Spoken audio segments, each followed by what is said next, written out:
Namo tassa bhagavato arahato samma sambuddhassa. Namo tassa bhagavato arahato samma sambuddhassa. Namo tassa bhagavato arahato samma sambuddhassa.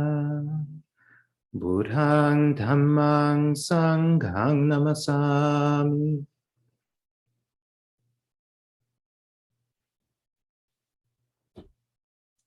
All right, friends. So this being the Uposatha, an opportunity to reflect on Dhamma. There is a particular theme that's been running through my head for the last few days, and I've had the good opportunity of interacting with a lot of people and sort of talking over this theme and having it talked over in many ways. And as it turns out, it's pretty essential to the spiritual path, this idea. But it's also a very deep concept. It's worked into many aspects of the Buddhist teaching. And the idea is around the idea of energy. In Pali, there's a word Viriya. And this is the word that we use for energy. But what is energy? If you were to see a movie, and the idea of energy is often conflated, it's often confused. Like a scientist pulls a dial and things light up, or sparks shoot across some conduits, or like blue lights start glowing, like there's some form of energy we haven't yet harnessed, like plasma floating through the air or something.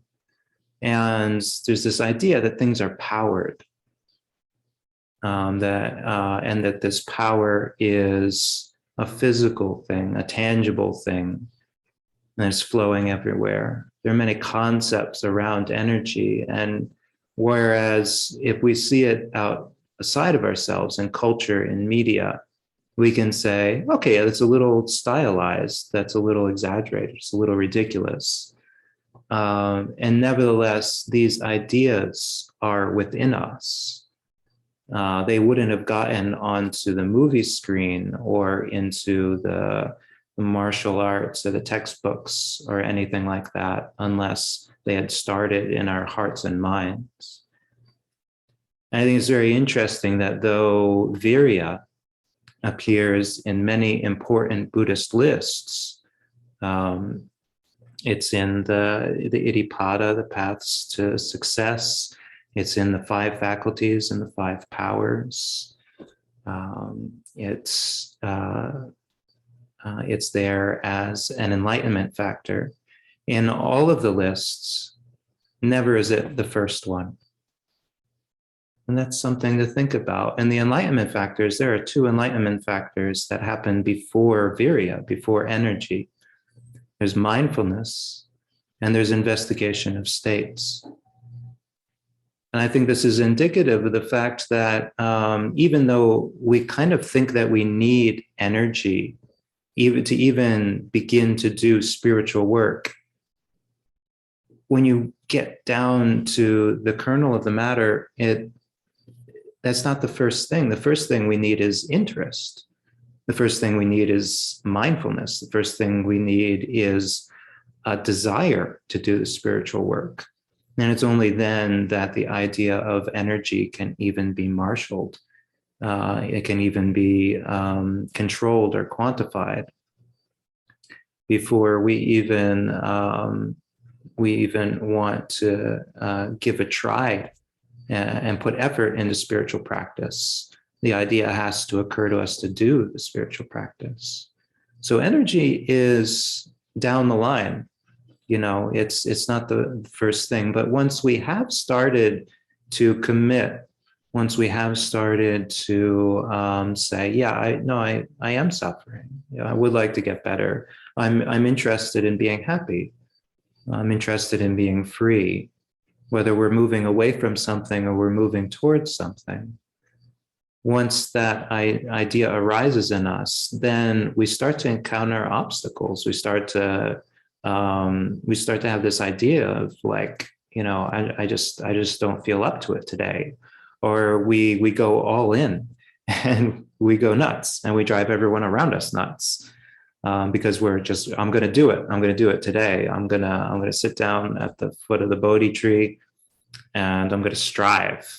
Strive is a dangerous word to hand off to a person in the Western culture. It's this idea that I can, striving is something we can do more of. Yeah, we can always do more striving until we break ourselves. But the idea of energy is not simply effort.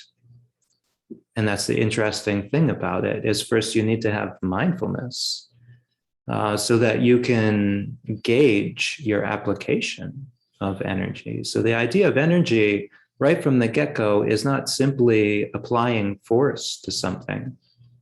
And sitting on our cushion until sparks start to fly is not an indication that we've got energy. Earlier, Anagarika Drew and I were looking at a picture of a Buddha image that's it's become famous, and it's not a picture of the Buddha per se. It's a picture of the Bodhisattva, the Buddha to be when he was striving for enlightenment. And it's a picture of a man who's utterly emaciated. His ribs are showing, his eyes are sunken, his spine is visible because his belly is so sunken that you can see the vertebra. And it struck me that when I first saw that image, which should otherwise be a disgusting image of somebody who had really lost the plot, like he was mortifying his body, because I was struck at the beauty of that image. And there's a reason it's become a somewhat popular depiction of the Bodhisattva, is because it demonstrates his mastery of the idea of energy, of spiritual energy. And that the Buddha, the Bodhisattva at that time, he had been doing this practice of dividing his thoughts into two categories, those which were skillful and those which were unskillful. And he recognized that all the thoughts around sloth and torpor, or restlessness and worry, anything that disturbed his ability to apply his effort in a linear way, was in the unskillful category.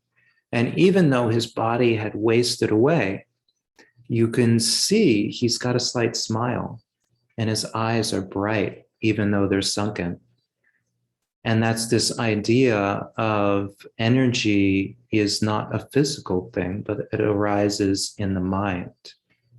It's really, when you get down to it, the unleashed power of the mind, and that our mind's power to do a task, to do what we want to do, or to do what we apply our mind to, is only limited by our decisions. We have to decide not to apply ourselves. And in the commentarial description of energy, energy has three levels. And the first levels deal with the mundane applications of energy. And then there's engaged energy, but then there's infinite energy, or inexhaustible energy, or unstoppable energy. And that at that point, you stop even thinking in terms of energy. Your mind is free to do whatever it applies itself to. But how do we get to that state? So it's one thing to talk about it, like, yeah, this is the nature of the mind. There can arise a state where there are no obstacles between us and doing something. We'll commit to do something, and then we'll just see it through, whatever comes up. We won't get slowed down. But when we first start practicing, we get up in the morning and we're like, oh, I can't sit. I can't do it. And then we're about to go toe to toe with Mara tonight, so we've got to sit until midnight, it should be a little over 2 hours after I get done talking. But those will be 2 hours of like, okay, no, I'm with it. I'm not. And that's energy at a very basic level. And that's the reality for us as practitioners. Like, we don't start out being able to bring all of our resources forward. We start out with a lot of ideas around energy. And it's over time that we begin to refine it. We start out by relating energy to effort. And then we start to realize that actually we get the best results from our practice when our application, when our effort is balanced, when we're paced. And so we start to get closer and closer. And along the way, we begin to see and to become practitioners that are just always practicing. It doesn't occur to us not to practice, because the idea that practice takes energy has long since faded. Part of the reason this came up is that today there was the opportunity for a hurricane. I say the opportunity as it ended up not actually arising. I think it dumped everything it had on the state of Rhode Island to our south. And by the time it got to us, it scared the birds a little bit, but didn't do much more than get things wet. But in preparation for this, people were very anxious. And a lot of people, very hearteningly, were checking in on us. They wanted to make sure we had enough rope, enough tarps, a shelter to fall back to. And so we had a dozen offers of shelter. And approaching this idea of like an impending storm was very interesting, because we could have just worked through the night, like lashing things down and storing things away and spraying things with sealant. But why would we do that necessarily, unless it was with the idea that we could get things to a state where there would be no disasters? We could get things to a permanent state of safety and stability. And that's understandable. That's not the worst goal. Like, you want to get things like tidy and secure. That's not immoral. But part of the idea underlying it might be faulty, that we could, if we just put a lot of effort into it, get to a state where we're not going to be surprised by something, where something's not going to go wrong. And that hasn't been my experience in almost 40 years of being on this planet. In fact, almost everything I've done has had something go wrong. And the vast majority of the time, it was not the thing I was expecting. It was something I hadn't anticipated, because if I had anticipated it, then I would have done something about it. But the unexpected, was always there. So in getting ready for the storm, there was the idea of like getting things tidy, and we applied energy. But there was also the idea of, would we be exhausted when the storm was actually upon us? And so part of the preparation was resting. And that gets to be a very interesting idea in the terms of energy, is the idea that being able to consistently apply ourselves is better than to apply ourselves all at once and then be burned out. What would have been like had the storm actually been really intense? Well, we would have been intense. It would have been intense, and we would have been intense, and we would have been plugging holes and patching things. And I've done that. I've paid my dues. I've been in all sorts of storms, in a tent, in a tarp, in a camper. And honestly, the camper was the worst. It had the most places for things to go wrong. The tent is pretty straightforward. If the tent blows away, you just get wet. It would almost be like relaxing. Because when the stakes are coming up and it's flapping, you're tense because it's flapping. You think something's going to go wrong. But when it blows away, you're just like, okay, well, this is the worst case scenario. I'm getting soaking wet, but now I don't have to worry about that damn tent. It might actually be nicer. So I was sitting in a tent today as opposed to being in the camper, and I'm like, this is so relaxing. If it were to leak, I would just like move my stuff over to the other side of the tent. But in a camper, like things get wet and they'll stay wet and they'll mold, and that's the reality of many people's houses. But the thing was, during that storm, if we had been exhausted and we saw dripping, we would just be like, I can't. No, I did all the work yesterday and it's still leaking. I can't. But that's not it's not the most effective way to be in the world when we see the leak and we don't have any energy to put towards it because we've already burned ourselves out. And it's the same with our practice, like learning to be continuously applied, learning to be continuously interested, but to not burn ourselves out, to understand intuitively we're not going to get to the goal all at once through one, manly exertion.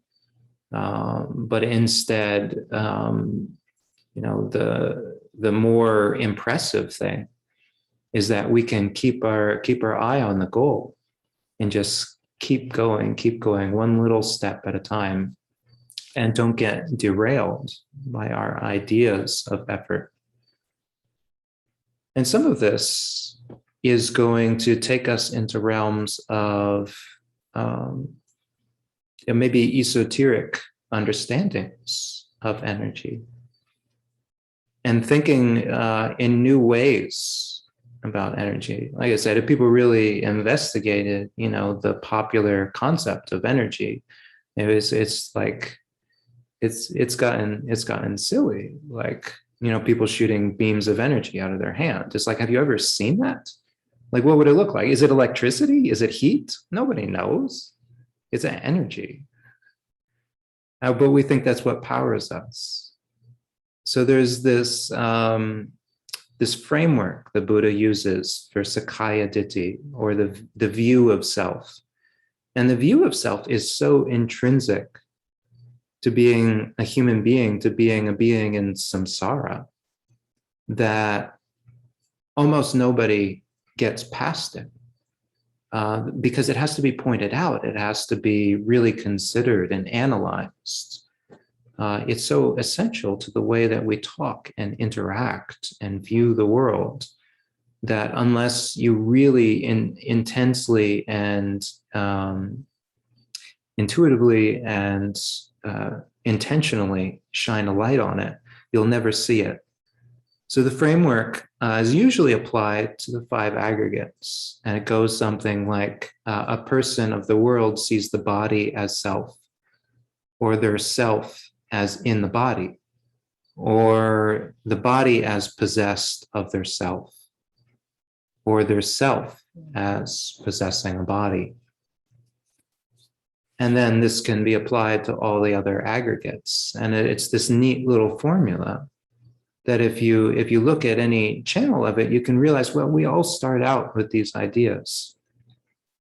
So I was walking along on Alms Round, and it occurred to me that you could really apply that very same framework to energy, and you'd begin to understand why we start out practice so confused and start and stop and start and stop.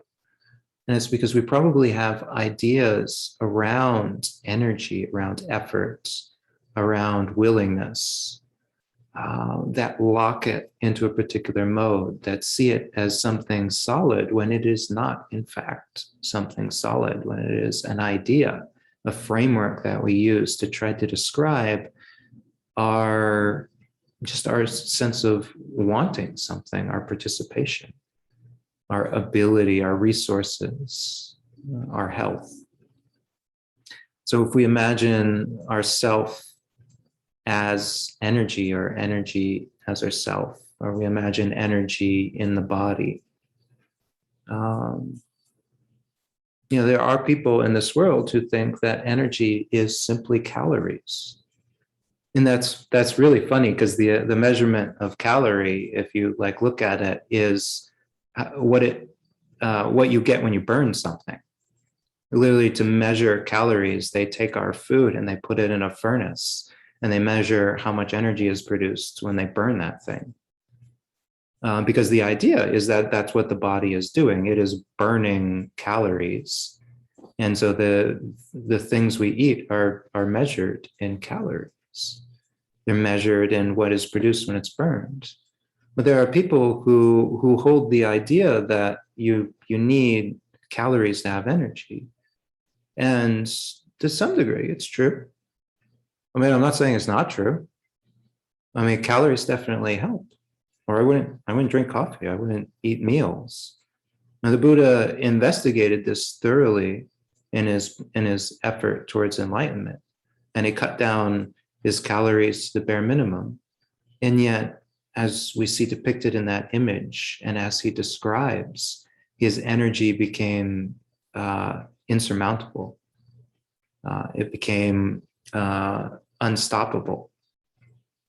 His mind became bright, incredibly bright, and willing to do whatever he directed it to.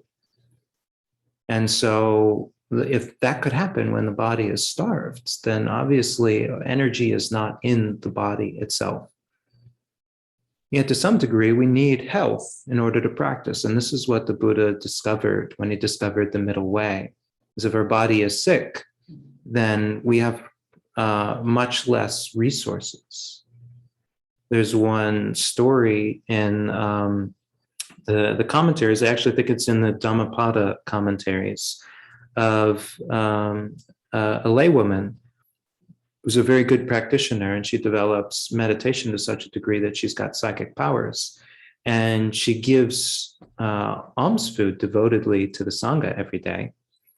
And yet she looks out with her mind, and she's expecting to get this reflection with all this faith that these are arahants, these are enlightened beings that she's feeding. And she looks and she realizes their minds are actually not that spectacular.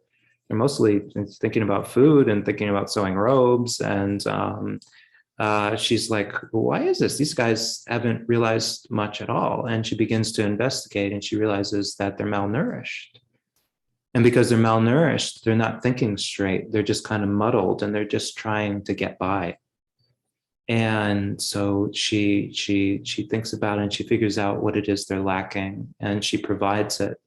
And once the monks are able to practice, once they're healthy enough to practice, then they start attaining successive levels of distinction.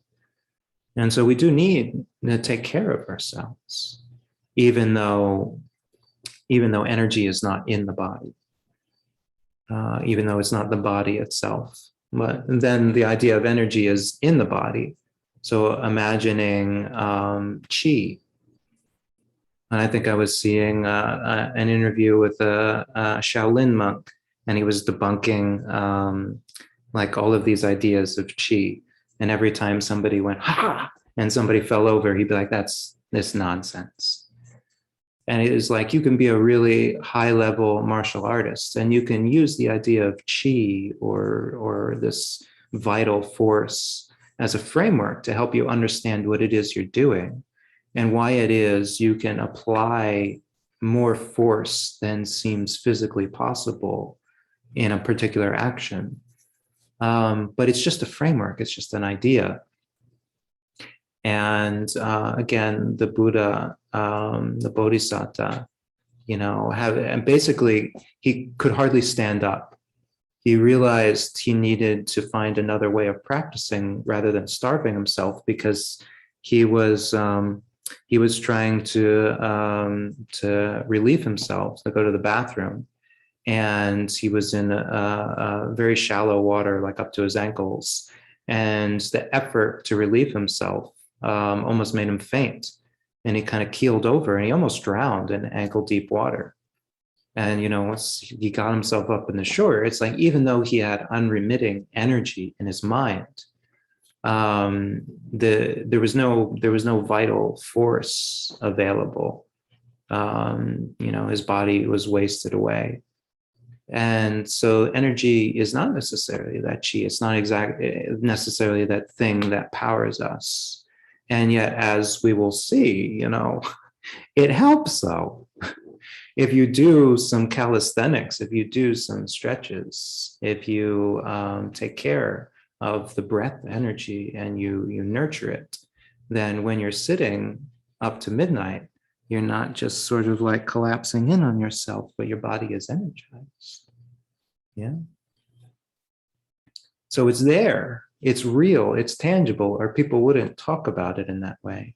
But when we talk about it, when we think about it, do we try to create the structure that's outside of ourselves?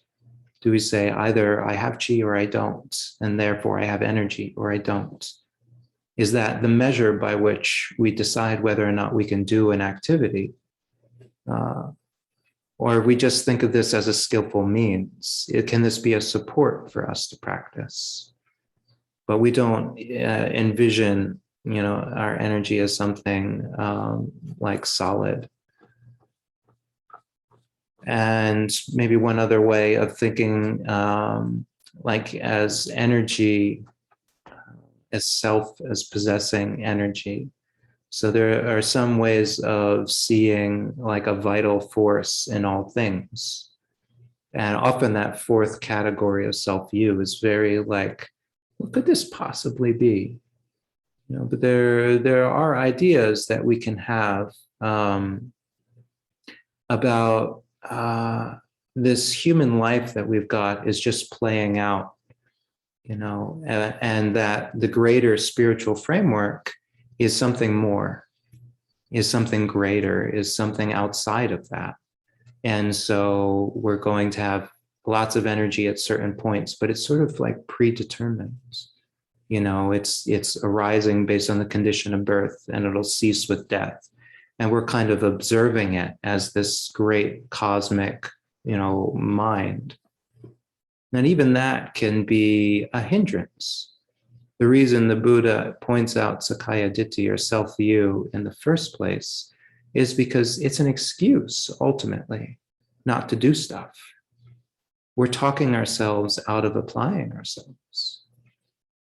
And this is why energy is in so many lists. Is like we can be mindful, we can be enthusiastic, but are we going to really stay with the task? Are we going to apply ourselves to it? And it's interesting that after we get over that hump of balancing our application, balancing our efforts, and applying it continuously. So we've got mindfulness, we've got energy. That's when samadhi, that's when focus, that's when concentration, that's when tranquility can start to arise, but not before. When the energy is not balanced, then we won't have really beautiful, powerful, composed mind states.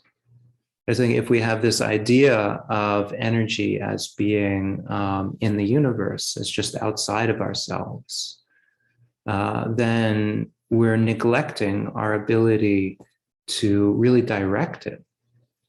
Because there are vital principles. There's the heat of the body. There's the movement of blood in our veins and circulation. There is breath, energizing us. And yeah, we do burn calories.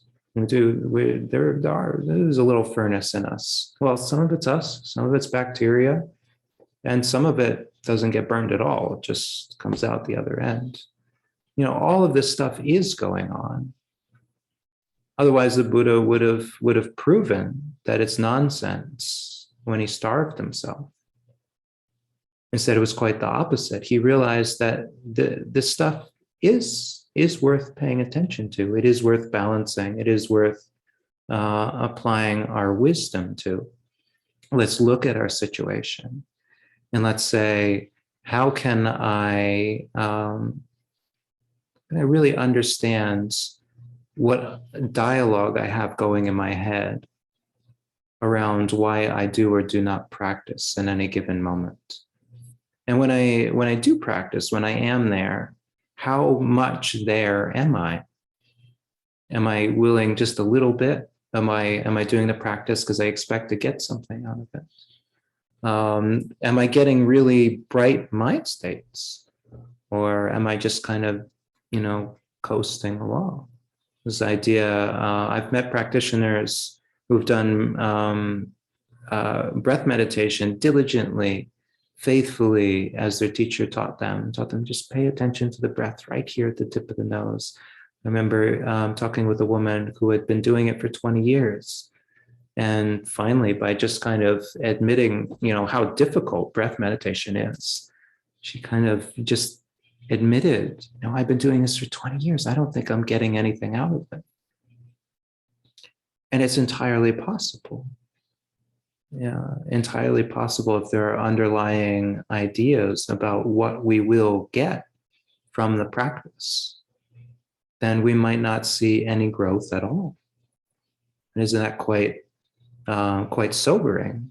That somebody could, get a little bit of peace, like their mind could quiet down a little, and they could say, okay, I'm applied, I'm doing what I'm supposed to be doing. And then there could be no real energy in the mind, no real sense of participation, because that's the funny thing. Being really curious about what's going on, really getting in there and investigating, is the prerequisite to strong energy. So if we're just doing something by the numbers, we might have mindfulness, but we're not fully applied until we're fully invested, and we're not fully invested until we really want to figure out what this energy thing actually is. And we can't really figure out what it is until we start to break down our assumptions about it. I've been talking with some people a lot about this, because this is something that, as a forest monastic, as one who practices the austerities, you're working with very directly. You're taking food, shelter, clothing, medicine, and you're playing with them. And that's what it's like. I mean, at first, it's this very intense thing. Like I have to be a real, upright, forest monk. These things they're not necessary for the path, so I don't need them. But somewhere along the way, you're like, how few robes can I get by with? You're like, could I be happy with just one meal a day? Or could I be happy going 18 hours just drinking water? Or what do I need in terms of a shelter? It's like the first time I got through a storm, with just a simple tarp over my head, and I kind of emerged, kind of walked out, and the sun is back out, and everything's kind of twinkling, and there's water dripping. It's a very fresh feeling. You realize that ultimately, when you have mastered your energy, you don't need anything. And it brings up an incredible sense of contentment and security in the mind. And so the Buddha points to this idea of energy. It's like when it's there, you're going to be so fully participating in your experience that you won't think that anything is lacking.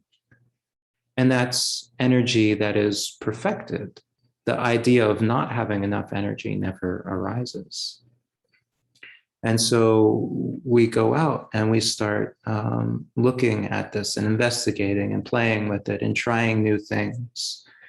And this is the most interesting part of practice. And it's the thing, the teachers who really become quite phenomenal and looked up to never seem to stop investigating.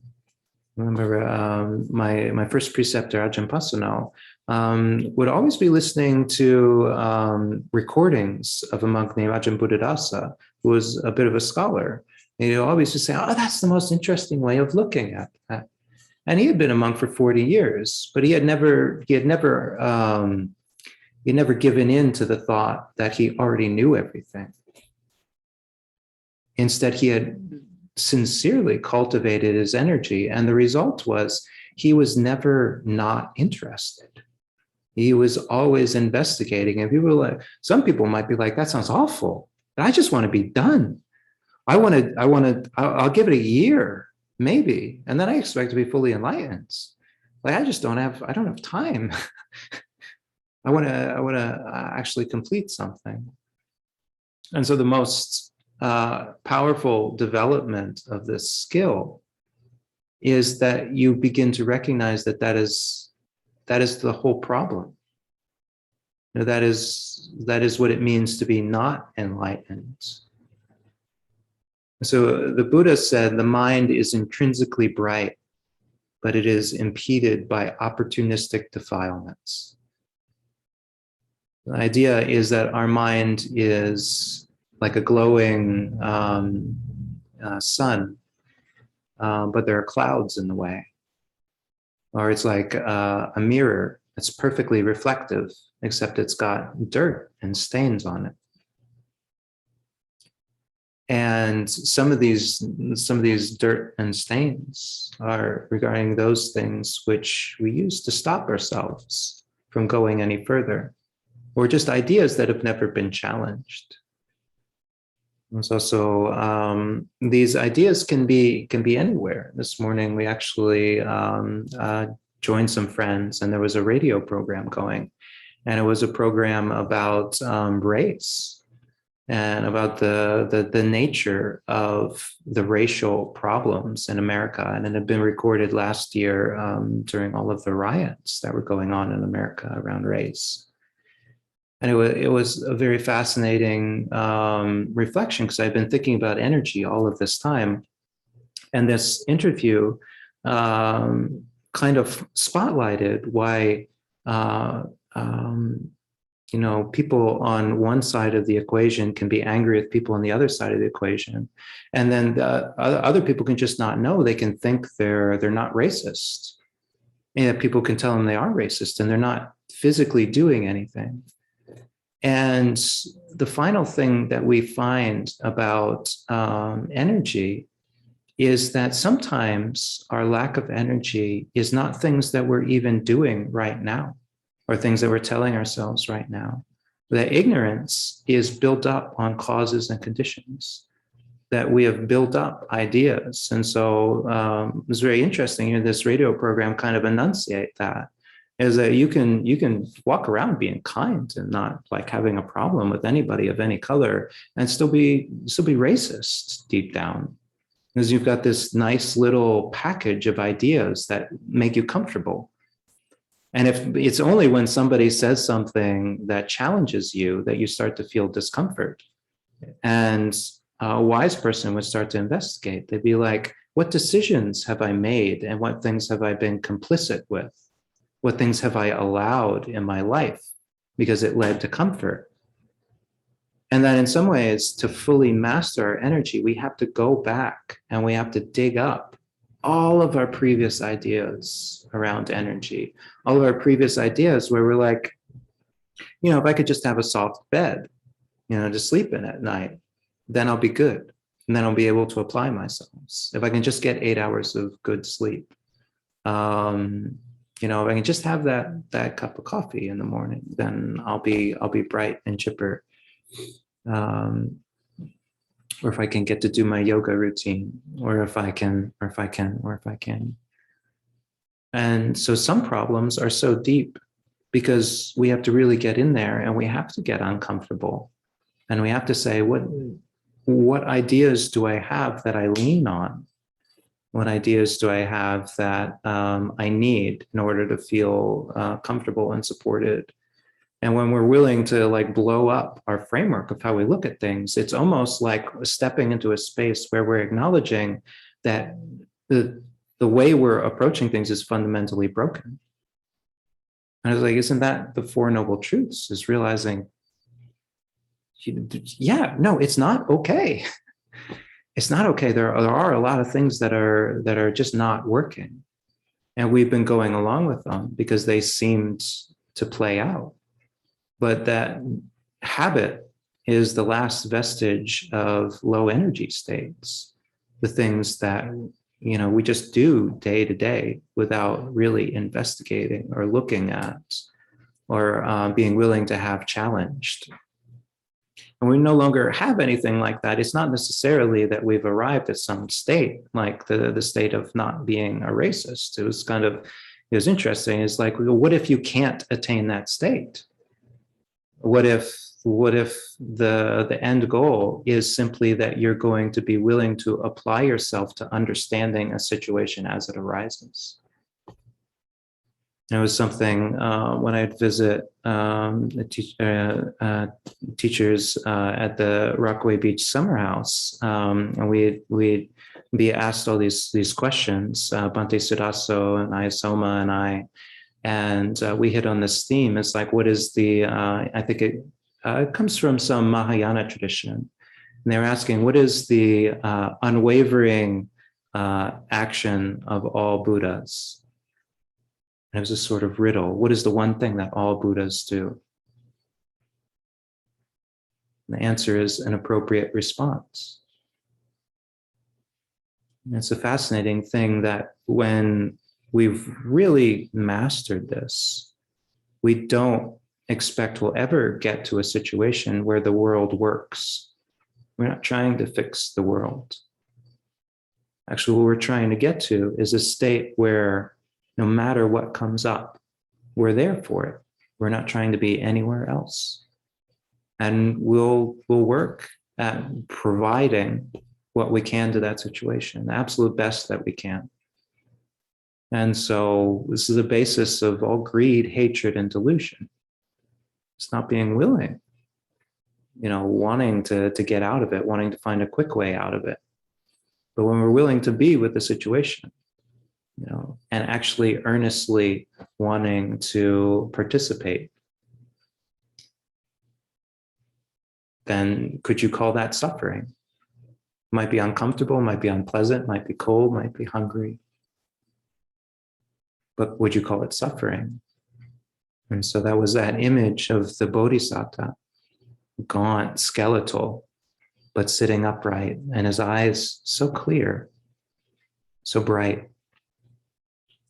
Because as hard as things were in that moment, he was able to practice. He was committed to practicing. He had a goal to be free. And so in that moment, you couldn't say he was suffering because he was fully applied to being free of suffering. And that in and of itself is a beautiful and energetic state. And so I offer these thoughts for your reflection tonight. Andamayam Dhammakataya Sadhu Karang Datamase Sadhu Sadhu Sadhu